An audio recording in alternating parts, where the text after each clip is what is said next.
الحمد للہ رب العالمین والصلاة والسلام علی خاتم النبیین اما بعد فاعوذ باللہ من الشیطان الرجیم بسم اللہ الرحمن الرحیم الصلاة والسلام علیک یا رسول اللہ وعلی آلک واصحابک یا حبیب اللہ الصلاة والسلام علیک یا نبی اللہ وعلی آلک واصحابک یا نور اللہ۔ درود پاک پڑھنے کے بے شمار فضائل و برکات ہیں۔ کعبے کے بدر الدجا، طیبہ کے شمس الضحیٰ صلی اللہ علیہ وسلم کا بڑا پیارا فرمان۔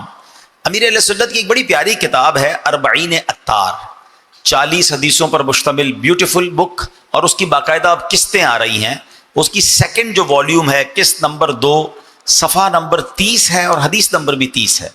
اللہ کے نبی علیہ الصلوۃ والسلام فرماتے ہیں اذا فرغ احدکم من طہورہ فلیقل اشہد ان لا الہ الا اللہ وان محمدا عبدہ ورسولہ۔ میرے آقا فرماتے ہیں جب تم میں سے کوئی وضو سے فارغ ہو تو اشہد ان لا الہ الا اللہ وان محمدا عبدہ ورسولہ پڑھے۔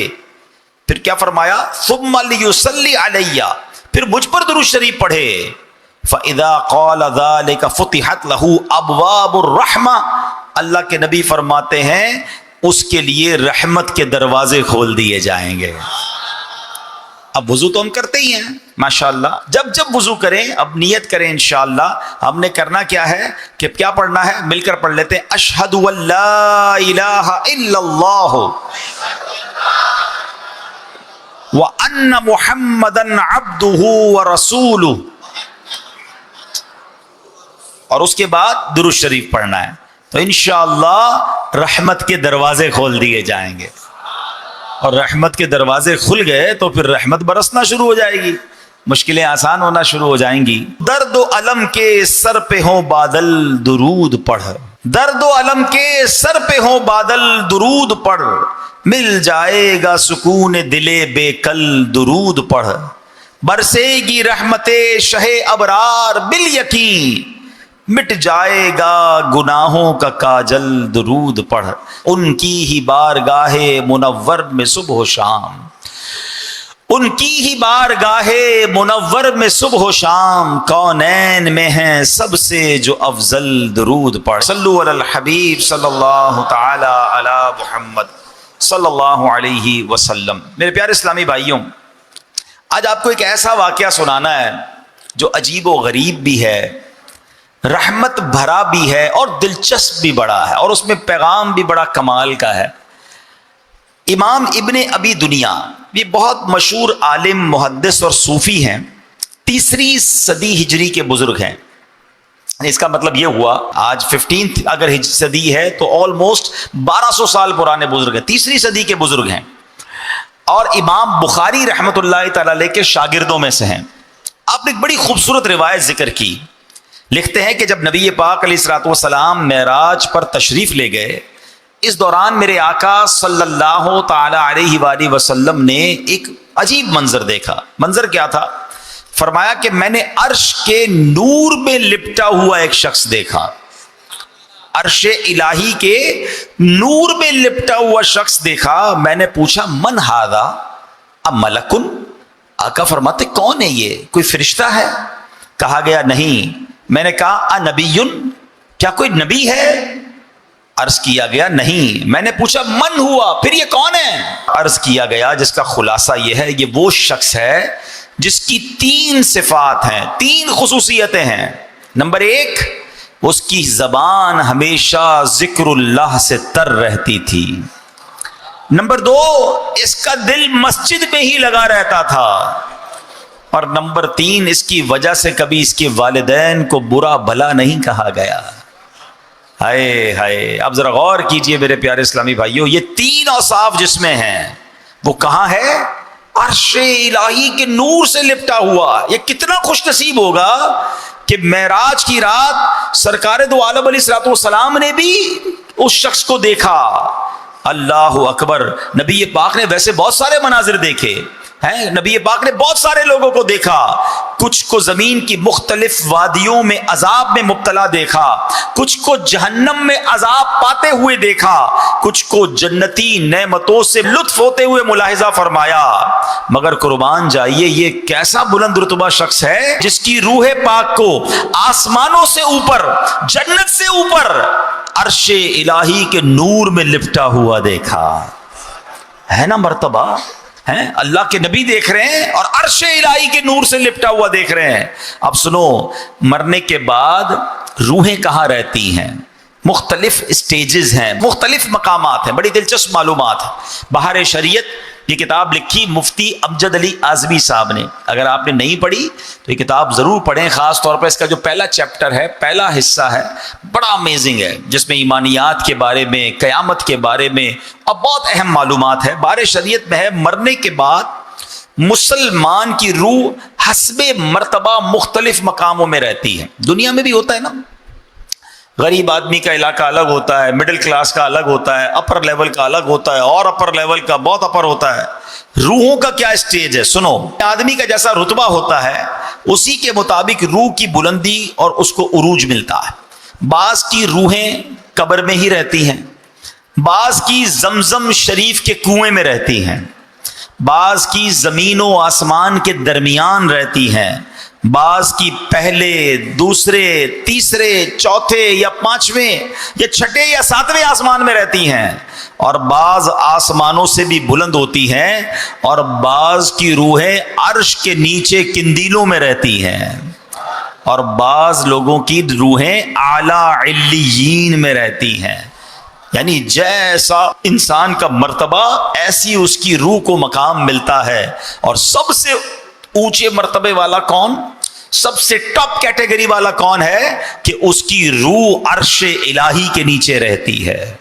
کاش ہمیں بھی یہ سعادت مل جائے کہ جب دنیا سے ہم جائیں، روح جسم سے جدا ہو تو فرشتے ہماری روح کو خوشی خوشی ہاتھوں پر لیں اور ادب سے بارگاہ الہی میں حاضر کر دیں۔ اعلیٰ حضرت نے ایک بڑی پیاری دعا کی ہے، آؤ مل کر یہ دعا کرتے ہیں۔ واسطہ پیارے کا ایسا ہو کہ جو سنی مرے، واسطہ پیارے کا ایسا ہو کہ جو سنی مرے، یوں نہ فرمائے تیرے شاہد کہ وہ فاجر گیا، عرش پر دھومیں مچیں وہ مومن صالح ملا، فرش سے ماتم اٹھے وہ طیب و طاہر گیا۔ اللہ ایسی ایمان والی، عافیت والی موت ہمیں نصیب فرمائے۔ اب غور کیجئے کہ جس کی روح کو نبی پاک علیہ الصلوۃ والسلام نے زمین پر نہیں، آسمان و زمین کے درمیان نہیں، پہلے، دوسرے، تیسرے یا ساتویں آسمان پر نہیں، عرش الہی کے نور میں لپٹا ہوا ساتوں آسمان سے اوپر دیکھا، وہ شخص کا مرتبہ، اس کا گریڈ، اس کا درجہ کیسا ہوگا؟ اور نبی پاک نے جب پوچھا تو عرض کیا گیا اس کی 3 صفات تھیں۔ اب میں نے اور آپ نے غور کرنا ہے کہ ہماری عادتیں ہیں کہ نہیں۔ نمبر 1، اس کی زبان ذکر الہی سے تر رہتی تھی۔ نمبر 2، اس کا دل مسجد میں لگا رہتا تھا۔ اور نمبر 3، اس کی وجہ سے اس کے ماں باپ کو کبھی گالیاں نہیں دی گئی، برا بھلا نہیں کہا گیا۔ اے میرے پیارے اسلامی بھائیوں، اب غور کریں تو اتنے مشکل کام تو نہیں ہے، یہ تینوں کام کوئی بہت بڑا کام تو نہیں ہے، ٹرائی کی جائے، کوشش کی جائے تو ہو سکتا ہے، مگر انعام کتنا بڑا۔ اللہ اکبر، عرش الہی کے نور میں لپٹا ہوا، سب سے ٹاپ کیٹیگری۔ ہائے ہائے، تو یہ تو سودا مہنگا نہیں ہے نا، ہائے ہائے، ہیں اعلیٰ حضرت کہتے ہیں نا، وہ تو نہایت سستا سودا بیچ رہے ہیں جنت کا، وہ تو نہایت سستا سودا بیچ رہے ہیں جنت کا، ہم مفلس کیا مول چکائیں اپنا ہاتھ ہی خالی ہے۔ اللہ کرے کہ ہم اس مول کو اور اس سودے کو حاصل کرنے میں کامیاب ہو جائیں اور یہ درجہ ہمیں بھی حاصل ہو جائے۔ اب ذرا تینوں چیزوں پر غور کرتے ہیں۔ کثرت سے ذکر کے فضائل، ہائے ہائے، یہ اتنا آسان کام، اتنا ایزی کام ہے کہ بیٹھے بیٹھے بندہ ذکر کرتا رہے اور رحمت الہی کی پھوار برسنا شروع ہو جاتی ہے۔ اللہ قرآن میں ارشاد فرماتا ہے، یا ایھا الذین آمنوا اذکروا اللہ ذکرا کثیرا۔ آسان ترجمہ قرآن کنز العرفان، اے ایمان والو اللہ کو بہت زیادہ یاد کرو، یعنی اللہ پاک کا ذکر کثرت سے کرنا یہ قرآنی حکم ہے۔ کتنی کثرت سے ذکر کرنا ہے؟ نبی پاک علیہ الصلوۃ والسلام کی حدیث سنیے، نبی پاک فرماتے ہیں اللہ پاک کا ذکر اتنی کثرت سے کرو کہ لوگ تمہیں دیوانہ کہنے لگے ہیں. اللہ کرے کہ یہ ذکر کی چاشنی نصیب ہو جائے. ایک مرتبہ نبی پاک علیہ السلام کی خدمت میں ایک صحابی حاضر ہوئے, کہتے ان شرائع الاسلام قد کثرت علی, یا رسول اللہ بے شک اسلام کے احکام مجھ پر زیادہ ہو گئے ہیں, کوئی ایسا عمل ارشاد فرمائے جسے مضبوطی سے تھام لوں. نبی پاک علیہ السلام نے کیا فرمایا, لا یزال لسانک رطبا من ذکر اللہ عز وجل, یعنی تمہاری زبان ہمیشہ اللہ پاک کے ذکر سے تر رہے. مفسر قرآن مفتی احمد یار خان نعیمی اس حدیث پاک کی شرح میں لکھتے ہیں کہ غالباً جو سائل تھا تو بہت ساری نفلی عبادتیں کی وجہ سے پریشان ہو گیا کہ اتنی ساری نفلی عبادتیں کیسے کر پاؤں گا, بہت ساری ہیں حضور نفلی عبادتیں. تو نبی پاک ایک ایسی عبادت بتا دیں کہ میں جس کو مضبوطی سے تھام لوں. تو نبی پاک نے جواب دیا کہ سبحان اللہ, ذکر الہی تمہاری زبان پر جاری رہے, اس کا مطلب یہ ہوا کہ یہ ایسی عبادت ہے کہ یہ بہت کمال کا عمل ہے. جبھی تو نبی پاک نے فرمایا کہ بہت ساری نفلی عبادتیں ہیں نا, اگر تمہیں مشکل ہو رہی ہے تو بس اللہ کا ذکر کرنا شروع کر دو, تمہاری زبان ذکر الہی سے تر رہے. سبحان اللہ. حضرت معاذ بن جبل رضی اللہ تعالیٰ عنہ بہت عظیم صحابی ہیں. آپ کہتے ہیں کہ نبی پاک علیہ السلام سے میری آپ کی حیات میں جو آخری ملاقات ہوئی نا, ظاہری حیات میں جو لاسٹ ملاقات تھی, میں نے عرض کیا یا رسول اللہ کون سا عمل سب سے بہتر ہے اور اللہ پاک کا سب سے زیادہ قرب دلانے والا ہے, میں اللہ کے قریب ہو جاؤں, وہ کون سا عمل ہے؟ تو نبی پاک نے فرمایا اے معاذ تمہیں موت اس حال میں آئے کہ تمہاری زبان ذکر اللہ سے تر ہو, یہ اللہ کا زیادہ قرب دلانے والا عمل ہے. اب اس کا مطلب کیا ہوا بھائی, موت کا ٹائم تو ہم میں سے کسی کو بھی نہیں پتا نا, تو اس کا مطلب یہ کہ ہر وقت زبان پر ذکر الہی جاری رہے, کثرت سے ذکر کرتے رہو تاکہ کبھی بھی ملک الموت آ جائے تو زبان ذکر الہی سے تر ہونی چاہیے. اچھا اگر میں آپ سے ایک سوال کروں, ہم میں سے کون ہے جو چاہتا ہے مرتے وقت زبان پر کلمہ جاری ہو؟ سبحان اللہ, سب چاہتے ہیں نا. ساری دنیا میں جب بھی سوال کرتا ہوں سارے لوگ ہاتھ اٹھا لیتے ہیں. کیوں؟ بڑی مشہور حدیث ہے کہ جس کا آخری کلام لا الہ الا اللہ ہوگا دخل الجنہ, وہ جنت میں داخل ہو جائے گا. ٹھیک ہے نا, مرتے وقت سارے کلمہ پڑھنے چاہتے ہیں. اب میں جو کہنے جا رہا ہوں ہاتھ مت اٹھائیے گا, مگر جواب خود دے دیجیے گا, دل میں جواب دیجیے گا. آج پورے دن میں کتنی بار کلمہ پاک پڑھا ہے؟ پورے ہفتے میں کتنی بار کلمہ پڑھا ہے؟ پورے مہینے میں کتنی بار آپ نے کلمہ پڑھا ہے؟ اپنے دل سے پوچھئے. مرتے وقت سب کو کلمہ چاہیے اور زندگی میں کلمہ پڑھنے کے لیے تیار نہیں ہے. آپ سوچیں نا ہمارا کتنا ٹائم ہم ضائع کر رہے ہیں, حالانکہ اس کی فضیلت کتنی ہے.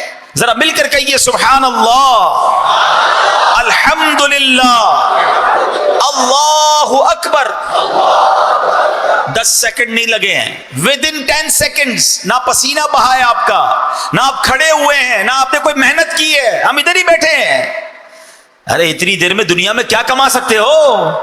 میرے نبی کے سچے وعدے ہیں, جو ایک بار سبحان اللہ کہے جنت میں درخت لگا دیا جاتا ہے, ایک بار الحمدللہ کہے جنت میں درخت لگا دیا جاتا ہے, ایک بار اللہ اکبر کہے جنت میں درخت لگ جاتا ہے. لوگ کہتے ہیں حضور کوئی وظیفہ بتا دیں, بڑا کمال کا وظیفہ بتا دیں, بس کچھ آج بتا دیں.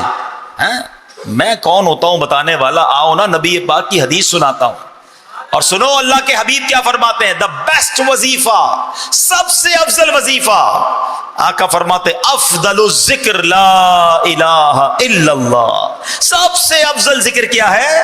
لا الہ الا اللہ. وظیفہ تو ملا ہوا ہے, پڑھنے کا ٹائم نہیں ہے, فضول باتیں کروا لیں, گھنٹوں بحث کروا لیں. اچھا اب میں دل پر چوٹ کرتا ہوں, اگر آج یہ اعلان ہو جائے گلشن معمار میں یا آس پاس سے بڑے گاؤں گوٹھوں سے بھی لگتا ہے لوگ آئے ہیں ماشاءاللہ, کہ جناب آج کے بعد, یا چلے آج رات کا ہی اعلان کر دیتا ہوں, مسجد کا دروازہ بند کرتے ہیں, جو آج رات میں جتنی بار سبحان اللہ کہے گا اتنے 1000 روپے ملیں گے, ہیں جو جتنی بار کلمہ پاک پڑھے گا اتنے 5000 روپے ملیں گے. فجر تک تو کوئی نکلے گا ہی نہیں مسجد سے باہر. تسبیح ہاتھ میں, موبائل بھی بند کر دیں گے, گھر والوں کو کہیں گے خبردار کسی نے فون کیا, آج رات کروڑ پتی بن کے آنا ہے میں نے, اتنے پڑھ لوں گا آج رات میں. تو یار کمال ہے, دنیا کے 1000 روپے ملے, دنیا کا انعام ملے, ہماری تسبیح نیچے نہ جائے. میرے نبی کا سچا وعدہ ہے, ہر سبحان اللہ پر جنت میں درخت لگا دیا جاتا ہے. ہم سارے مل جائیں نا, جتنے بیٹھے ہیں سارے اپنے پیسے ملا لیں, ہم مل کر جنت میں ایک درخت نہیں خرید سکتے, ہے نا. اور ایک سبحان اللہ پر جنت میں درخت مل رہا ہے. اور بزرگوں نے بڑی پیاری بات لکھی, جس کے درخت لگے ہوئے ہوں گے, جس کے باغ لگے ہوئے ہوں گے, اس کو پھل کھانے کے لیے جانے بھی تو دیا جائے گا نا.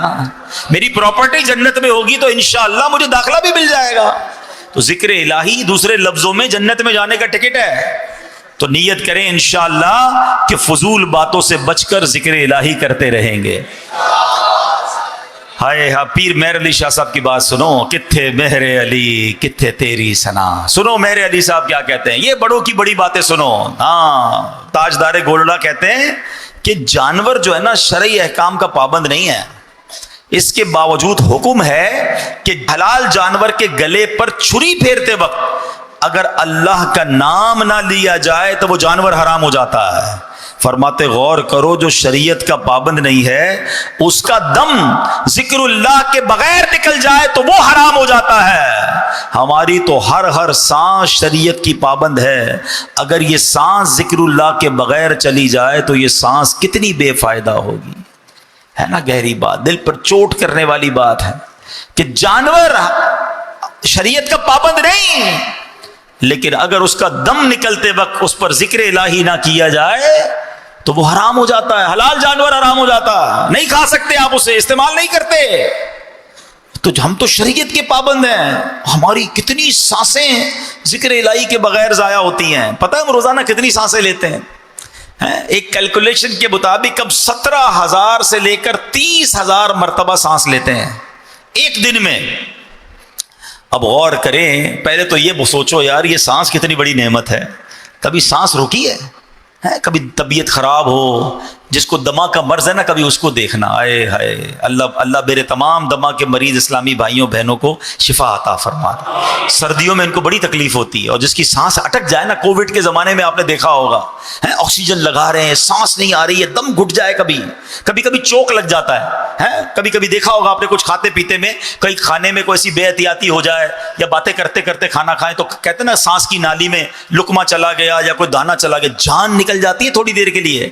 لوگ پیچھے سے مار رہے ہوتے ہیں, سانس آ جائے کسی طرح, یعنی اس وقت احساس ہوتا ہے کہ ایک سانس کتنی قیمتی ہے. روزانہ 17,000 بار بغیر اللہ کا شکر ادا کیے.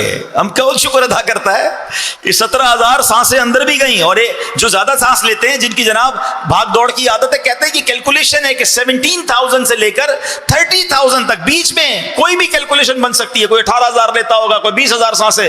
20,000 سانسیں اندر گئیں روز. 20,000 بار باہر نکلی, ایک بار رک جائے تو زندگی ختم ہو جائے گی. سانس رکے زندگی ختم. سانسیں ہی تو زندگی ہے نا. آ گئی تو زندگی, چلی گئی تو موت ہے, یہی تو سانس ہے. خدا کی قسم روز 17,000 بار تو شکر ادا کرنا چاہیے تھا, مگر یہ زبان ہے جو شکوے کرتے نہیں تھکتی ہے. بغیر پیسوں کے اللہ نے سانس دی ہے, ہر سانس پر ٹیکس لگا دیا جائے. پیسے ہی نہیں لگتے نا, فری میں, اندر بھی جا رہی ہے, باہر بھی نکل رہی ہے, آکسیجن اندر, کاربن ڈائی آکسائڈ باہر. میرا موضوع نہیں ہے, ورنہ میں نے ایک بیان اس پر کیا تھا, کبھی موقع ملے گا دوبارہ آپ کو بتاؤں گا. کہ آپ اگر جو سائنس کے اسٹوڈنٹ ہیں نا, ان سے پوچھئے گا, انٹرنیٹ پہ اب تو سرچ کر لیں, بڑا آسان ہو گیا ہے, کہ اس ہوا سے آکسیجن نکالنا اور کاربن ڈائی آکسائڈ کو الگ کرنا یہ کتنا مہنگا کام ہے. یہ پورا پلانٹ ہے. کووڈ کے زمانے میں مشینیں آئی تھی نا, کہ جناب جس کے ذریعے آکسیجن ملتی تھی, کیا تھا؟ پورا پلانٹ تھا نا. اللہ نے اندر یہ پلانٹ فٹ کیا ہوا ہے, کوئی قیمت نہیں دے رہے ہم, فری میں سانسیں آ رہی ہیں. اور بڑا مشہور ایک عرب شریف کے ایک بندے کی پوسٹ مشہور ہوئی تھی, کہ ایک بندہ جو تھا اس کو پرابلم آیا سانس کا کووڈ کے زمانے میں, تو 18-20 دن ہاسپٹل میں رہا. اس کا بل بن گیا پاکستانی کوئی 25-30 لاکھ روپے. بہت مالدار آدمی تھا. جب بل ہاتھ میں آیا تو رونے لگا. ڈاکٹر سمجھے پیسے نہیں ہیں. کہ بھائی جان اگر پیسے نہیں ڈسکاؤنٹ دے دیتے, رو کیوں رہے ہیں؟ کہتے پیسے بہت ہیں میرے پاس, مگر میں یہ سوچ رہا ہوں 18-20 دن ہاسپٹل میں رہا, میرا 15-20 لاکھ روپے بل بن گیا. مجھے اللہ نے 72 سال سے فری میں سانسیں دی ہیں, فری میں آکسیجن دی ہے. میں اللہ کا کتنا بڑا مقروض ہو گیا ہوں, میں ادھر کیسے جواب دوں گا؟ اور یہ تو ایک نعمت ہے, آنکھوں کا جواب, زبان کا جواب, ہضم ہو رہا ہے, پی رہا ہوں پانی فری میں, ہاتھ کام کر رہے ہیں, زبان کام کر رہی ہے, سن رہا ہوں پراپرلی. کس نعمت کا شکر ادا, کیسے جواب دوں گا؟ اور پھر کہتے مجھے اللہ نے دیا نہیں کچھ, پھر کہتے میں پیچھے رہ گیا. پھر شکوے شکایت نہ کرو ایسا، کم از کم ذکر تو کر لو یار، اس مالک کو یاد تو کر لو، اس اپنی زبان کو تو اس کے ذکر سے تر کر لو، اس کا بھی ٹائم نہیں۔ کاش یہ پیر میر علی شاہ صاحب والی بات سمجھ آ جائے کہ جانور جو شریعت کا مکلف نہیں، اس پر اللہ کا نام نہ لو ذبح کرتے وقت تو وہ حرام ہو جاتا ہے۔ ارے تمہارا دم بغیر ذکر کے نکل گیا تو کیا کرو گے؟ ایسی تو زندگی گزارے نا کہ اللہ کرے مرتے وقت زبان پر کلمہ جاری ہو جائے۔ جس کی زبان پر کلمہ آتا ہی نہیں وہ مرتے وقت کیسے پڑھے گا؟ جو پورے دن میں اللہ کو یاد نہیں کرتا وہ مرتے وقت کیسے کلمہ پڑھے گا، کیسے ذکر الہی کرے گا؟ سوچو نا۔ آپ نے دیکھا ہوگا، چلے میں ایک اور آپ کو مثال کے ذریعے سمجھاتا ہوں۔ ماشاءاللہ جن کی زبان پر ذکر و درود جاری ہوتا ہے نا، جب ان کو کوئی ڈیفیکلٹ ٹائم آتا ہے نا، کوئی مشکل وقت آتا ہے، گاڑی کا ایکسیڈنٹ ہوتے ہوتے بچ جاتا ہے، کوئی دھکا لگتا ہے، کوئی ٹینشن آتی ہے، فوراً زبان سے کیا نکلتا ہے؟ یا اللہ، یا رسول اللہ، لا الہ الا اللہ۔ کیوں؟ عادت ہے۔ اور جن کی گالیوں کی عادت ہے، جن کی معاذ اللہ بری باتیں کرنے کی عادت ہے، ہم نے دیکھا ہے ان کی گاڑی سٹاپ ہوتی ہے، جھٹکا لگتا ہے، فوراً زبان سے گالی نکلتی ہے۔ کیوں؟ کیونکہ جو اندر ہوتا ہے نا تو وہ باہر نکلتا ہے۔ یاد رکھیے گا، مرتے وقت ہمیں ایک جھٹکا لگے گا، ایک موت کا جھٹکا ہوگا، اور جو اندر ہوگا اگر وہ باہر آ گیا تو پھر کیا ہوگا؟ اندر ایسا بھر لو، اپنے دل کو ایسا صاف کر لو، ذکر الہی کے ایسے عادی بن جاؤ کہ جب موت کا جھٹکا لگے تو میری زبان سے کلمہ پاک نکل جائے۔ تمنا کیا ہے؟ میں سو جاؤں یا مصطفیٰ کہتے کہتے، کھلے آنکھ صلی اللہ کہتے کہتے۔ اچھی عادتیں پتہ کیسے کام آتی ہیں؟ پچھلے دنوں میں ایک بات پڑھ رہا تھا، کیا کمال کی بات تھی، ایمان تازہ ہو گیا۔ سنت طریقہ کیا ہے؟ سیدھے ہاتھ سے دو، سیدھے ہاتھ سے لو، ٹھیک ہے نا؟ آج نہیں ہے لوگوں کو اس سنت کی فکر ہی کوئی نہیں ہے، الٹے ہاتھ سے دے رہے ہیں، الٹے ہاتھ سے لے رہے ہیں، الٹے ہاتھ سے کھا رہے ہیں، الٹے ہاتھ سے پی رہے ہیں، nobody care about۔ ہم نے پیر و مرشد سے سیکھا، امیر اہل سنت سے، کہ آپ عادت کیسے بناتے ہیں۔ آپ اپنی اور اپنے بچوں کی عادت پتہ کیسے بنا سکتے ہیں؟ آپ سیدھے ہاتھ سے کوئی چیز دیں اور اگلے سامنے والے نے الٹا ہاتھ آگے بڑھائے نا، آپ واپس لے لیں کہ نہیں پہلے سیدھا ہاتھ۔ اب وہ سیدھا ہاتھ بڑھائے تو دے دیں اس کو یاد رہ جائے گا نا کہ یار سیدھے ہاتھ سے لینا ہے۔ کمال کی بات سنو گے، ایمان تازہ ہو جائے گا۔ بزرگ کہتے ہیں سیدھے ہاتھ سے ہر چیز دینے اور لینے کی عادت بناؤ، جب قیامت کے دن تمہیں نامہ اعمال دیا جائے گا تمہارا سیدھا ہاتھ ہی آگے بڑھ جائے گا، اور جس کو سیدھے ہاتھ میں نامہ اعمال مل گیا اس کی مغفرت کر دی جائے گی۔ چاہیے نا سیدھے ہاتھ میں نامہ اعمال، تو دنیا میں سیدھا ہاتھ استعمال کرو نا اچھی چیزوں کے لیے، ادھر فکر ہی کوئی نہیں ہے۔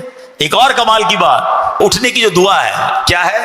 الحمدللہ الذی احیانا بعد ما اماتنا والیہ النشور۔ کیا پیاری دعا، اللہ یہ دعا ہی سمجھ آ جائے نا تو ایمان تازہ ہو جاتا ہے۔ اس بندے کو میسج مل رہا ہے، اس رب کی مہربانی، اس رب کا شکر جس نے مرنے کے بعد مجھے زندہ کیا، احیانا بعد ما اماتنا۔ اب یہاں ایک اور بھی بات ہے جناب، میں مر کے تو زندہ نہیں ہوا، میں تو سو کے کھڑا ہوا ہوں۔ یہی تو میسج ہے، تم روز موت کے قریب جا کر واپس آ رہے ہو۔ جب سوتے ہیں تو کیا ہوتا ہے؟ کچھ نظر آتا ہے؟ کون آیا کون گیا کیا ہوا کچھ پتہ نہیں، ایسے بے سدھ ہو کے سوتے ہیں۔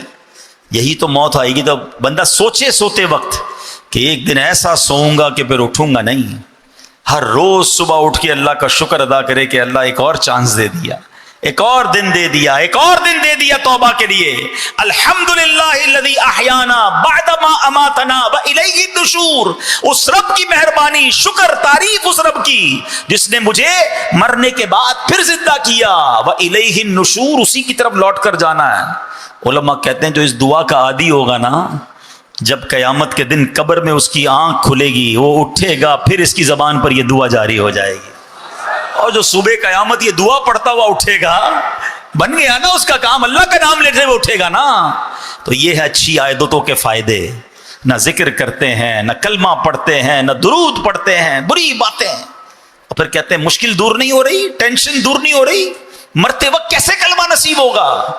اللہ کرے کہ آج یہ بات میں بھی طے کر لوں اور آپ بھی طے کر لیں کہ اب انشاءاللہ فضول باتوں سے بچ کر اللہ کے ذکر سے اپنی زبان کو تر رکھیں گے انشاءاللہ۔ اللہ اکبر۔ اب ذکر اللہ کی عادت کیسے بنائیں؟ ہاں یہ ذرا آپ زبردست بات کر لیتے ہیں۔ حضرت موسیٰ علیہ السلام نے اللہ کی بارگاہ میں عرض کی، یا اللہ مجھے کوئی ایسی عبادت بتا، میں کوئی ایسی عبادت کرنا چاہتا ہوں جس میں مجھے مشقت اٹھانی پڑے، میرے لیے بھاری ہو، اللہ والوں کی باتیں ہیں، کیا کمال کے لوگ ہوتے تھے. ہم کہتے ہیں یار مولوی صاحب کو ایسا طریقہ بتاؤ محنت نہ کرنی پڑے. حضرت موسیٰ اللہ سے کہہ رہے ہیں یا اللہ کوئی ایسی عبادت بتا جس میں مجھے مشقت اٹھانی پڑے. اب دیکھیں رب کی طرف سے ارشاد کیا ہوا ہے، موسیٰ بلند آواز سے میرا ذکر کیا کرو. حضرت موسیٰ کو کیا تکلیف ہونی تھی، آپ نے اللہ کا ذکر کرنا شروع کیا. جتنا ذکر کرتے گئے اتنا مزہ آتا گیا، اتنا لطف آتا گیا. آپ اور ذکر کرتے گئے اور ذکر کرتے گئے. اللہ سے عرض کی یا اللہ میں نے تو تجھ سے عرض کیا تھا مجھے کوئی ایسی عبادت بتا جس میں مجھے تکلیف ہو، مشقت ہو، ڈیفیکلٹی ہو. میں تو ذکر کیے جا رہا ہوں، مزے کو مزہ آ رہا ہے. ارشاد ہوا اے موسیٰ یہ تو آپ پر میری مہربانی ہے کہ آپ کو میرے ذکر میں لذت آتی ہے، ورنہ فرعون کو دیکھیے اس نے اپنا تاج و تخت، قوت و سلطنت سب برباد کر لیا، دریا میں غرق ہو جانا منظور کر لیا، مگر ایک مرتبہ بھی میرا نام اپنی زبان پر لانا گوارا نہ کیا. اس کا مطلب پتہ ہے کیا ہوا کہ خوش نصیب وہ ہے جسے ذکر کی توفیق ملتی ہے، جسے ذکر میں لطف آتا ہے، جسے ذکر کرنے کا جی چاہتا ہے. ورنہ آج کے دور میں تسبیح بڑی بھاری لگتی ہے، اٹھتی نہیں ہے تسبیح، فوراً جیب میں رکھ لیتا ہے انسان. موبائل چھوڑنے کا جی نہیں چاہتا. موبائل ذکر کرنا ہے تو موبائل چھوڑنا پڑے گا نا. نہیں میں تھوڑا اور موبائل میں لگ جاؤں، تھوڑا اور ٹی وی، تھوڑا اور معاذ اللہ فلمیں ڈرامے، دوستوں کی گپ شپ چھوڑنے کا جی نہیں چاہتا. ایک تو منہ میں پان گٹکا نہ جانے کیا کیا آپ رکھتے ہیں کہ جناب وہ نکالیں گے تو ذکر کرو گے نا. امیر اہل سنت بڑی پیاری بات فرماتے ہیں. آپ فرماتے ہیں پان اینٹی درود ہے، اس لیے میں پان نہیں کھاتا، کیونکہ منہ میں جتنی دیر پان ہوگا اتنی دیر درود نہیں پڑھ سکوں گا. اپنے آپ کو بیزی ایسا کر لیا ہم نے کہ اب ذکر و درود پڑھنا مشکل ہو گیا ہے. تو نہ کریں میرے پیارے اسلامی بھائیوں، اپنے آپ کو ان فضولیات سے بچائیں، اور سبحان اللہ جس کو ذکر میں مزہ آ رہا ہے وہ اللہ کا شکر ادا کرے. ذرا کہو تو صحیح سبحان اللہ، الحمدللہ، اللہ اکبر، لا الہ الا اللہ، محمد الرسول اللہ، سبحان اللہ وبحمدہ، سبحان اللہ العظیم. ہائے ہائے کیسا پیارا ذکر ہے، کرتے جاؤ ایسا لگتا ہے رحمت کے دریا میں تیر رہے. اور جس کو نہیں مزہ آ رہا نا وہ چیک کرے کہ اندر بیماری ہے. مجھے ذکر میں کیوں لطف نہیں آ رہا؟ مالک کا نام لیتے ہوئے مزہ نہیں آ رہا. اللہ کا نام پتہ ہے کیسا ہے؟ ہاں اللہ کے نام کے راز بھی کمال کے ہیں. اللہ لکھو نا، الف لام لام ہا، الف نکال دو کیا بن جائے گا؟ للہ. لام نکال دو لہو، پھر اللہ کی طرف اشارہ ہے. ایک اور لام بھی نکال دو، ہو، پھر بھی اسی کی طرف اشارہ ہے. اور لفظ اللہ کا ہر لفظ اللہ کی طرف ہمیں توجہ دلاتا ہے. کاش یہ لفظ دل پر نقش ہو جائے اور اپنے رب کے ذکر کا لطف اٹھانا ہم شروع کر دیں. اب علماء نے بڑی پیاری بات لکھی، ایک بڑا پیارا جدول بھی بیان کیا. اگر آپ کا ذہن بن رہا ہے نا کہ یار میرا اکثر وقت ذکر الہی میں رہے، آپ کہیں یار اس کاروبار کیسے ہوگا، دنیا کے کام کیسے ہوں گے، دیکھو کیسے پاسبل ہے. اب ذرا غور سے سنتے جائیے گا. اب اصل بات ہے ذہن بننے کی. امیر اہل سنت کو ایک بار دیکھا گیا، آپ امامہ باندھ رہے تھے اور ہونٹ ہل رہے تھے. تو کسی نے پوچھا آپ کیا پڑھ رہے ہیں؟ فرمایا میں اللہ اللہ اللہ پڑھ رہا ہوں تاکہ امامہ باندھتا رہوں تو اس وقت بھی میرے زبان ذکر الہی سے فارغ نہ رہے. صرف ذہن بننے کی دیر ہے نا. آپ کے پاس دن میں ایسا بہت سارا ٹائم ہوتا ہے جس میں آپ کی زبان فارغ ہوتی ہے. آپ موٹر سائیکل چلا رہے ہیں، آپ گاڑی چلا رہے ہیں، آپ بس میں جا رہے ہیں، آپ پیدل چل رہے ہیں. زبان کا کیا کام ہے؟ صرف ذہن بننے کی دیر ہے کہ یار اس وقت بھی تو میں اللہ اللہ کر سکتا ہوں، لا الہ الا اللہ. ایک تسبیح کلمہ پاک بھی پڑھ لوں، ایک تسبیح سبحان اللہ کی پڑھ لوں، 2 تسبیح درود پاک کی پڑھ لوں، لا حول شریف پڑھ لوں. آپ کو مزہ آ جائے گا نا جس دن ذکر کا، اور اس کی فضیلتیں یاد ہو جائیں گی کہ یار یہ پڑھنے پر یہ نیکی، یہ پڑھنے پر یہ نیکی، سبحان اللہ. یہ ذہن بننے کی دیر ہے. پھر آپ دیکھو ٹائم نکالو اور ٹائم نکلتا ہی چلا جائے گا. لیکن نہیں، ہمیں تو فضول وقت میں بھی لوگوں کو ہیڈ فون لگا کر معاذ اللہ گانے سننے ہیں، میوزک سننی ہے. اپنے ٹریول ٹائم کو تو درود ٹائم بناؤ، ذکر ٹائم بناؤ. اب سنو، علماء نے لکھا کہ اگر پورے ٹائم کو ذکر الہی میں کثرت سے گزارنا ہے نا تو دن میں 5 نمازیں فرض ہیں. نماز بھی ذکر اللہ ہے.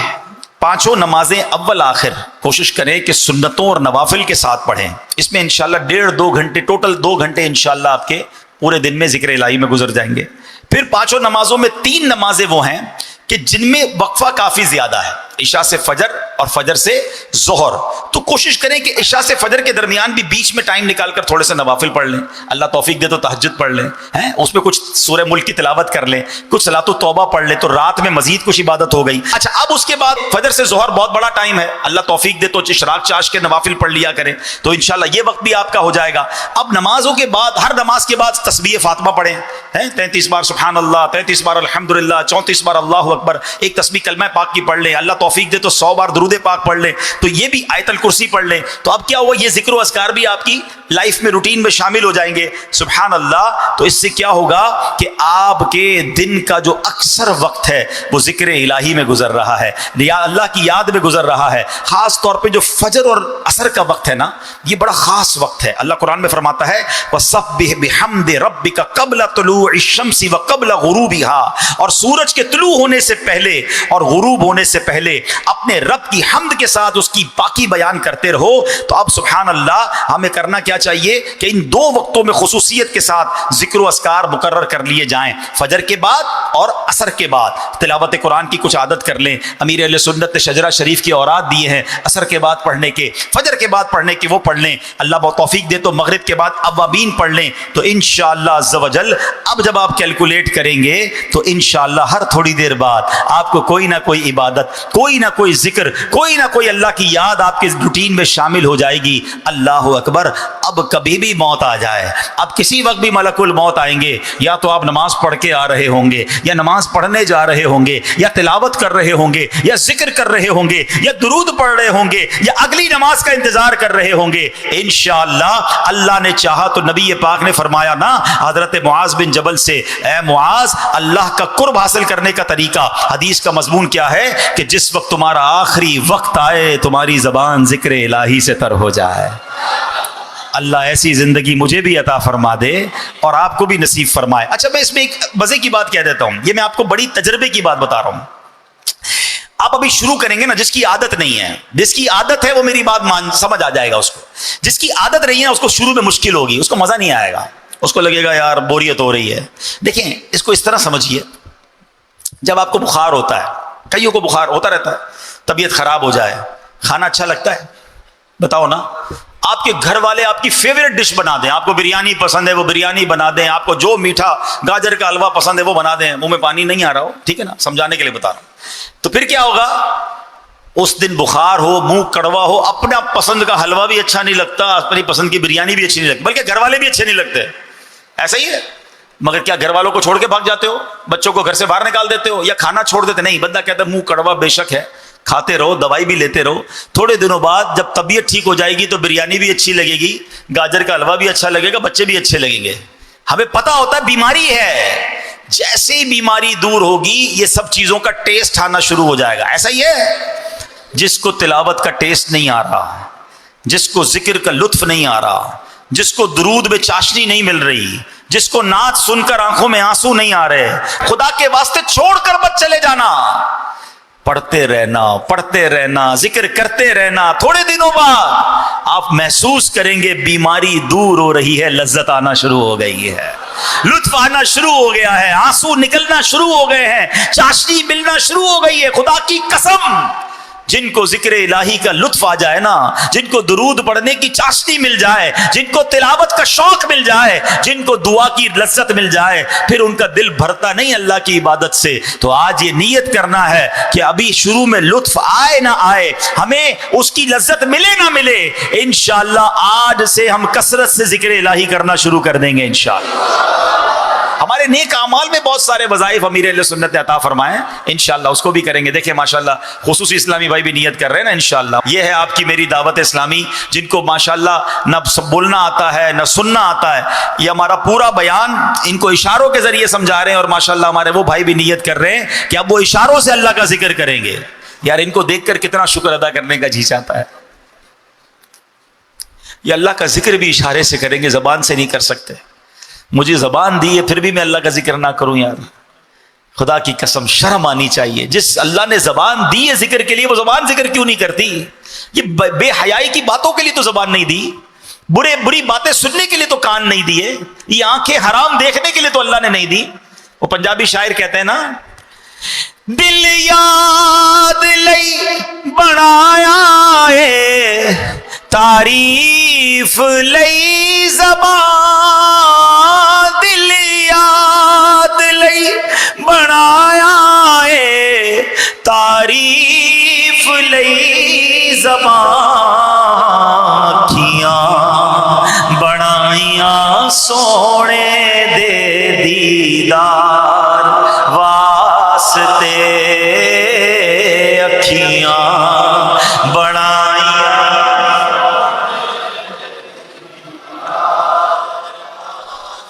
صلو علی الحبیب۔ اچھا، ذکر الہی اور درود پاک طے ہو گیا انشاءاللہ، فضول باتوں سے بچیں گے انشاءاللہ، روزانہ کثرت سے درود پڑھیں گے، روزانہ کثرت سے کلمہ پاک پڑھیں گے انشاءاللہ۔ آپ بس ذکر میں دل لگا لو، آپ اگر یہ ذہن بنا لو نا، ہر سبحان اللہ پر جنت میں درخت لگ رہا ہے، ہر درود پر 10 رحمتیں، 10 گناہ معاف، 10 درجے بلند، اور اپنے آپ کو چوٹ دیا کرو کہ یار پیسے ملتے تو پڑھتا کہ نہیں پڑھتا ہے، اور اب نہیں پڑھ رہا، تو پھر انشاءاللہ ذہن بن جائے گا انشاءاللہ۔ اب آتے ہیں، 3 کام تھے نا، یہ تو ہو گیا ذکر الہی، اس نور والے نور میں لپٹے ہوئے آدمی کے 3 اوصاف تھے نا، اس کی زبان ذکر الہی سے تر رہتی تھی۔ دوسرا اس کا عمل کیا تھا؟ اس کا دل مسجد میں لگا رہتا تھا۔ ہائے ہائے، بخاری اور مسلم کی حدیث ہے، قیامت کے دن وہ 7 لوگ جو اللہ کے عرش کے سائے میں ہوں گے، ان میں ایک وہ ہوگا جس کا دل مسجد میں لگا رہتا ہے۔ اللہ کے عرش کا سایہ سمجھتے ہو؟ سورج 1 میل پر، زمین تابے کی، گرمی سے برا حال، اور اللہ کے عرش کے سائے کے سوا کوئی سایہ نہیں ہوگا۔ جو 7 قسم کے خوش نصیب ہوں گے، ان میں ایک وہ ہے جس کا دل مسجد میں لگا رہے۔ اس کا مطلب کیا ہے؟ علماء نے لکھا کہ ایک تو مسجد میں نمازوں کے لیے جاتا رہے، اور جب مسجد سے گھر جائے نا، کاروبار پر جائے، باہر جائے، پھر دل مسجد میں لگا رہے۔ یار اب اگلی نماز کب ہوگی؟ کچھ لوگوں کا دل کہاں ہوتا ہے؟ گھر لگا ہوتا ہے، یار گھر کب جائیں گے، جلدی کاروبار ختم ہو، گھر جانا ہے، بچے ہیں، فیملی ہے، جیسا گھر جانے کا جی چاہتا ہے نا، گھر میں دل لگا رہتا ہے۔ کاش ہمارا مسجد میں دل لگا رہے کہ ہر تھوڑی دیر بعد یہی خیال آئے کہ مسجد میں کب جانا ہے۔ اب یہاں پرابلم یہ ہے کہ مسجد میں دل لگا رہنا یہ تو چند لوگوں کا معاملہ ہے، ورنہ بہت بڑی تعداد وہ ہے جن کا مسجد میں آ کر بھی بھاگنے کو جی چاہتا ہے، مسجد میں آتے ہیں تو بھی بے سکون ہوتے ہیں، مسجد میں آتے بھی ہفتے میں 1 بار ہیں، کچھ لوگ تو جمعے کو ہی آتے ہیں نا، باقی آتے ہی نہیں ہے، اور بد نصیب کچھ تو ایسے ہیں جو جمعے کو بھی نہیں آتے، عید کی نماز میں آتے ہیں۔ 15 شعبان کو کیا ہوا؟ پوری مسجدیں بھر گئیں، پورے کراچی کی، پوری دنیا کی مسجدوں میں رش، پھر 16 شعبان خالی ہو گئیں۔ ایسا کیوں کرتے ہو بھائی؟ آئیں تو پھر آ جاؤ نا یار، کتنا سکون ہے اللہ کے گھر میں۔ تو اس بار نیت کریں کہ رمضانوں میں بھی آئیں گے، رمضانوں کے بعد بھی مسجد سے ہمارا انشاءاللہ رابطہ رہے گا انشاءاللہ، اب مسجد چھوڑ کے نہیں جائیں گے انشاءاللہ۔ ہاں، اللہ کے حبیب علیہ الصلوۃ والسلام کی حدیث سن لو، جن کا مسجد میں دل لگتا ہے، نبی پاک نے فرمایا جس طرح کوئی شخص کھو جائے، اس کے گھر والے اسے تلاش کرتے پھرے مگر اس کا کہیں پتہ نہ چلے، پھر کافی عرصے بعد وہ کھویا ہوا شخص گھر واپس آئے تو جتنی خوشی ان گھر والوں کو ہوتی ہے، اللہ پاک اس بندے سے اتنا ہی خوش ہوتا ہے جو مسجد کو ذکر و نماز کے لیے اپنا گھر بنا لیتا ہے۔ گھر کا مطلب یہ نہیں بندہ ادھر ہی کھانا پینا رہنا شروع، مطلب یہ کہ اس کا دل یہی لگا، جس طرح گھر جانے کو جی چاہتا ہے، اس کا دل بس مسجد میں لگا رہے، مسجد میں انشاءاللہ بسیرا رہے، مسجد میں آتا رہے۔ اس طرح کی روایتیں بھی ملتی ہیں کہ جو پابندی سے نماز پڑھنے آتا ہے، کسی دن غیر حاضر ہو، فرشتے ڈھونڈنے نکلتے ہیں اسے۔ ہائے ہائے، کیسے خوش نصیب ہیں۔ تو اللہ مجھے بھی یہ توفیق دے، آپ کو بھی یہ توفیق دے کہ انشاءاللہ اب مسجد کے ساتھ ہمارا تعلق مضبوط ہوگا انشاءاللہ۔ وہ سارے عاشقان رسول میری بات غور سے سنیں، ادھر روتے ہیں یا اللہ کعبہ دکھا دے، مدینہ دکھا دے، تڑپتے ہیں، ادھر جا کے کتنی دیر بیٹھتے ہو مسجد نبوی شریف میں، کتنی دیر مسجد الحرام میں بیٹھتے، کیلکولیٹ کریں کہ پورے 24 گھنٹے میں کتنے گھنٹے بیٹھا۔ اب آپ کو لگ رہا ہوگا بہت دیر بیٹھا، کیلکولیٹ کر لیں کتنے گھنٹے، مشکل سے 3 گھنٹے 4 گھنٹے، بڑی بات ہو گئی تو 5 گھنٹے، یار گیا تو 24 گھنٹے کے لیے تھا، بس ٹھیک ہے آرام کرنے کے لیے گھر چلے جاتے، روم میں چلے جاتے، باقی وقت کہاں گزرا۔ پرابلم پتہ ہی کیا ہے ہمارا، میں آپ کو بڑی گہری بات کرنے جا رہا ہوں، یہ میں تجربے کی بات کر رہا ہوں، ہماری مسجد میں بیٹھنے کی عادت ہی نہیں ہے۔ ہم پاکستان میں نہیں بیٹھتے تو وہاں جا کے کیسے بیٹھیں گے؟ ہمیں باہر گھومنے کا بہت شوق ہے، مسجد میں آدھا گھنٹہ بیٹھے پھر کھڑے ہونے کو جی چاہتا ہے، پھر ادھر ادھر بندہ دیکھتا ہے کوئی جاننے والا نظر نہیں آ رہا، کوئی دوست نظر نہیں آ رہا ہے، وہاں بھی یہی ہو رہا ہوتا ہے، ساتھی ڈھونڈیں گے، دوست ڈھونڈیں گے۔ مسجد نبوی میں بیٹھ کر بھی فضول باتیں، مسجد الحرام میں بیٹھ، کیونکہ آدھے 1 گھنٹے کے بعد ہماری طبیعت بیٹھنے کو دیتی ہی نہیں ہمیں۔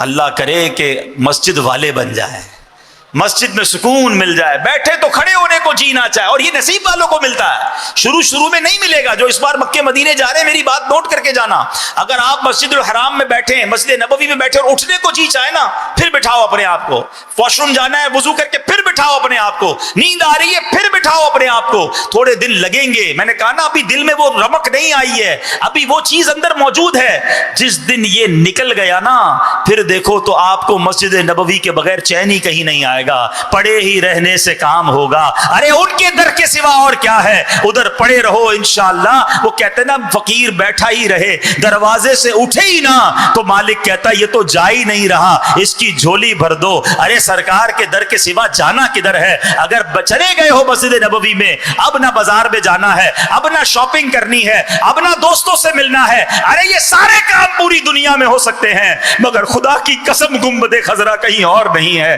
خدا کی قسم روضہ رسول کہیں اور نہیں ہے، کعبہ مشرفہ کہیں اور نہیں ہے۔ ارے تمہاری آنکھیں کعبے کو دیکھ رہی ہیں، کروڑوں آنکھیں تڑپ رہی ہیں کعبے کو دیکھنے کے لیے، اگر تمہیں رب نے پہنچا دیا ہے تو کیوں کھڑے ہونا ہے؟ تھک گئے ہو تو وہیں بیٹھ جاؤ، پھر وضو کرو پھر بیٹھ جاؤ، کبھی تلاوت کرو، کبھی تسبیح پڑھو، کبھی نوافل پڑھو، کبھی درود پڑھو، انشاءاللہ کچھ دن ضرور لگیں گے، مگر جب دل صاف ہوگا، اس جگہ کی برکتیں دل پر طاری ہونا شروع ہوں گی، پھر دیکھو کیسی برکتیں ملتی ہیں۔ اللہ مجھے اور آپ کو اپنے وطن میں بھی مسجد میں بیٹھنا نصیب فرمائے، اپنے گھر میں بیٹھنا نصیب فرمائے، اور حرمین طیبین میں بھی اے اللہ ہمیں کثرت کے ساتھ مسجدین کریمین میں بیٹھنا نصیب فرما، برکتیں لوٹنا نصیب فرما، ہمیں اے اللہ سکون اطمینان کے ساتھ بیٹھ کر عبادتیں کرنے کی توفیق عطا فرما۔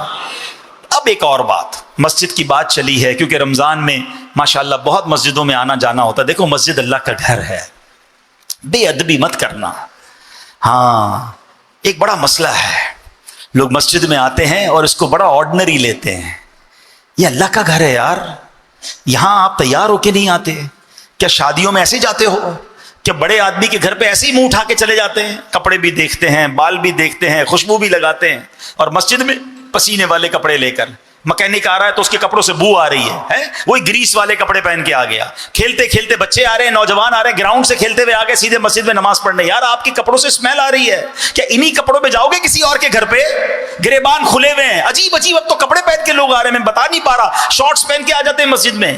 یار آپ کسی عزت دار گھرانے میں اس لباس میں نہیں جا سکتے، اللہ کے گھر میں آ گئے، پھر کہتے میری دعائیں قبول نہیں ہوتی، بے ادبی ہے یہ۔ جب آپ سے بدبو آ رہی ہے آپ کے لباس اور آپ کے منہ سے، مسجد میں آنا ہی جائز نہیں ہے۔ یار اللہ کے گھر میں آئے ہو عزت کے ساتھ، اکرام کے ساتھ، وضو کر کے، خوشبو لگا کر، بال بنا کر، اچھے طریقے سے، جتنا عزت کے ساتھ، اکرام کے ساتھ۔ بزرگوں نے نماز پڑھنے کے لیے الگ لباس رکھے ہوئے تھے، شاندار خوشبو لگا کر نمازیں پڑھتے تھے۔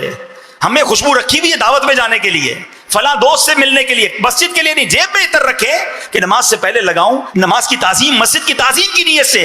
ارے یہ عزتیں آپ کو کدھر پہنچا دیں گی، آپ کو پتہ ہی نہیں ہے۔ اللہ کے گھر کا اکرام کرو، اللہ تمہاری جھولیوں کو بھر دے گا۔ تو رمضان میں اس بار یہ مت کرنا، آئیں ضرور مگر عزت کے ساتھ، محبت کے ساتھ، تیاری کے ساتھ۔ پھر مسجد میں آتے تو فضول بات کرتے ہیں، روایتوں میں آتا ہے مسجد میں دنیاوی بات کرنا نیکیوں کو ایسے کھا جاتا ہے جیسے آگ لکڑی کو کھا جاتی ہے۔ اب آئے نیکیاں کر رہے ہیں اور آ کے بھائی ہاں بھائی کیا چل رہا ہے آج کل، سب ٹھیک ہے، کاروبار کیسا جا رہا ہے، آج کل سونے کا دام اچھا، ہر کسی کو سونے کا ریٹ روز معلوم کرنا ہے، بھائی ہمیں بھی پتہ ہے ریٹ بڑھ رہا ہے، لینا ہے نہیں پھر بھی ریٹ معلوم کرنا ہے۔ ہر دوسرے آدمی کو انٹرنیشنل آئل مارکیٹ چیک کرنی ہے، اسٹاک ایکسچینج کدھر جا رہی ہے، او بھائی تیرے لینا نہ دینا، ذکر اللہ کر لینا بھائی، اتنی دیر 4 بار کلمہ پڑھ لیتا، ایک تسبیح درود پاک کی ہو جاتی، بس ٹائم بہت ہے نا، فارغ بہت ہے، دنیا بھر کی جناب ڈسکس، وہ بھی مسجد میں آ کے کرنی ہے، تراویح کے دوران کرنی ہے، اعتکاف کے اندر کرنی ہے۔ اور پھر مسجد میں ہنسنا قبر میں اندھیرا لاتا ہے، یہ میں اعتکاف کرنے والوں سے بھی عرض کر رہا ہوں، ضرور اعتکاف کریں، یہ بڑی نعمت ہے اللہ کی، مگر کریں تو پھر بادب طریقے سے کریں، مسجد کا اکرام کر کے کریں۔ اب آتے ہیں تیسرا عمل، ہاں وہ عمل بھی بڑا ضروری ہے، اور وہ کیا ہے کہ نبی پاک نے وہ کس بندے کو دیکھا تھا کہ اس کی وجہ سے اس کے ماں باپ کو برا بھلا نہیں کہا جاتا تھا، آج کیا ہوتا ہے، لوگ کہتے ہیں یار یہ دیکھو موٹر سائیکل لے کے نکلا، کیسا سائلنسر نکلا ہوا ہے، سارے محلے کی نیند برباد کی، کیسے ماں باپ نے تربیت کی ہے، یار یہ گالیاں دے رہا ہے، اس کے ماں باپ نے کیسی تربیت کی ہے، اچھا جناب یہ لڑائی کر رہا ہے، اس کے ماں باپ نے کیسی تربیت کی ہے، لوگوں کے پیسے کھا گیا، اس کو شرم نہیں آتی، ماں باپ نے کیسی تربیت، یعنی ہمارے اعمال کی وجہ سے ہمارے ماں باپ کو گالیاں پڑ رہی ہیں۔ اچھا پھر ایک اور طریقہ، لوگ دوسرے کے ماں باپ کو گالیاں دیتے ہیں، اگر آپ کسی کے ماں باپ کو گالی دیں گے تو ریپلائی میں کیا وہ دعائیں دے گا آپ کو؟ وہ بھی آپ کے ماں باپ کو گالی دے گا۔ ہماری وجہ سے ہمارے ماں باپ کو گالی پڑ رہی ہوتی، شرم نہیں آتی؟ اور وہ شخص کون تھا جو عرش الہی کے نور سے لپٹا ہوا تھا، کہ جس کی وجہ سے اس کے ماں باپ کو برا بھلا نہ کہا جا رہا تھا۔ ہائے ہائے، کاش میں ایسا بن جاؤں کہ مجھے دیکھ کر لوگ کہیں کہ اس کے ماں باپ نے کیسی تربیت کی ہے، ارے بیٹا ایسا ہے تو ماں باپ کیسے ہوں گے، کاش میری وجہ سے میرے ماں باپ کی عزت بڑھے، لوگ میرے ماں باپ کو دعائیں دیں کہ ایسی شاندار تربیت کی ہے اس بیٹے کی کہ یہ بیٹا جناب دنیا کو نیکی کی دعوت دیتا ہے، یہ بیٹا نیک ہے، اس کی وجہ سے لوگ نیک بن رہے ہیں۔ ایسے بنو نا کہ وہ قبر میں ہیں ان کو دکھ نہ پہنچے، میری وجہ سے لوگ انہیں دعائیں دیں۔ مگر آج لوگ بوڑھے ماں باپ، بلکہ قبر میں چلے گئے ماں باپ، ان کو گالیاں دلوا رہے ہیں، ان کو برا بھلا کہلواتے ہوئے شرم نہیں آتی ہے۔ سنو، امام احمد بن حنبل نے ایک روایت لکھی، ایک مرتبہ حضرت موسیٰ علیہ السلام نے عرش کے قریب ایک شخص کو دیکھا، آپ کو اس کے مقام و مرتبے کی خوشی ہوئی، اس کے متعلق پوچھا تو بتایا گیا یہ کسی سے حسد نہیں کرتا تھا، چغلی نہیں کھاتا تھا، والدین کی نافرمانی نہیں کرتا تھا۔ آپ نے عرض کیا اے رب کریم، والدین کا نافرمان کون ہوتا ہے؟ فرمایا یعنی جو ماں باپ کے لیے برا کہے جانے کا سبب بنے، یہاں تک کہ اس کی وجہ سے والدین کو برا کہا جائے، وہ والدین کا نافرمان ہے۔ آج زندگی میں یہ نیت کر لو یار کہ میری وجہ سے میرے ماں باپ کا دل نہیں دکھنا چاہیے، ان کو کوئی برا بھلا نہ کہے، میری وجہ سے میرے ماں باپ کی تعریف ہو، میں اپنے ماں باپ کے لیے خوشی کا باعث بنوں، ماں باپ کا نافرمان۔ اللہ اکبر، کئی بار وہ آپ نے حدیث سنی ہوگی کہ اللہ کے نبی نے آمین کہی تھی، جو اپنے ماں باپ کو بڑھاپے میں پائے، ان کی خدمت کر کے مغفرت حاصل نہ کر سکے، وہ ہلاک و برباد ہو جائے، اللہ کے نبی نے کیا فرمایا تھا؟ آمین۔ بتاؤ نا، ماں باپ کو انشاءاللہ ہم خوش رکھیں، والدین کو راضی رکھیں۔ اے میرے پیارے اسلامی بھائیوں، اعلیٰ حضرت امام اہل سنت کیا فرماتے ہیں؟ سنو، باپ کی نافرمانی جبار و قہار کی نافرمانی ہے، اور باپ کی ناراضی اللہ جبار و قہار کی ناراضی ہے۔ آدمی ماں باپ کو راضی کرے تو وہ اس کے لیے جنت ہے، ناراض کرے تو وہی اس کے لیے دوزخ ہے۔ جب تک باپ کو راضی نہ کرے گا، اس کا کوئی فرض، کوئی نفل، کوئی نیک عمل اصلاً مقبول نہیں۔ عذاب آخرت کے علاوہ دنیا میں ہی جیتے جی سخت بلا یعنی شدید آفت نازل ہوگی، مرتے وقت معاذ اللہ کلمہ نصیب نہ ہونے کا خوف ہے۔ ہاں، یہ بڑی کمال کی بات اعلیٰ حضرت نے بتا دی۔ ماں کے ساتھ تو اب بھی لوگ کچھ برتاؤ اچھا کر لیتے ہیں، باپ کو تو خاطر میں نہیں لاتے، سمجھتے باپ تو کرتا ہی کچھ نہیں ہے۔ ارے باپ کی ڈیوٹی تمہیں سنبھالنا تھی، ماں کی ڈیوٹی پیار کرنا تھی، تمہیں لگا صرف ماں ہی پیار کرتی ہے؟ ارے والد کی وجہ سے تو ماں پیار کرتی ہے، والد نے پیسے لا کر دیے، والد نے ہمیں پال پوس کر بڑا کیا، اور آج اپنے باپ کو نہیں پوچھتے لوگ۔ سنا آپ نے کہ باپ راضی نہیں ہے تو کوئی نماز نفل روزہ کچھ قبول نہیں، راضی کرو اسے۔ آج نیت کر لو، انشاءاللہ ہم بھی یہ 3 کام کریں گے انشاءاللہ۔ اللہ پاک ہم سب کو عمل کرنے کی توفیق عطا فرمائے، آمین۔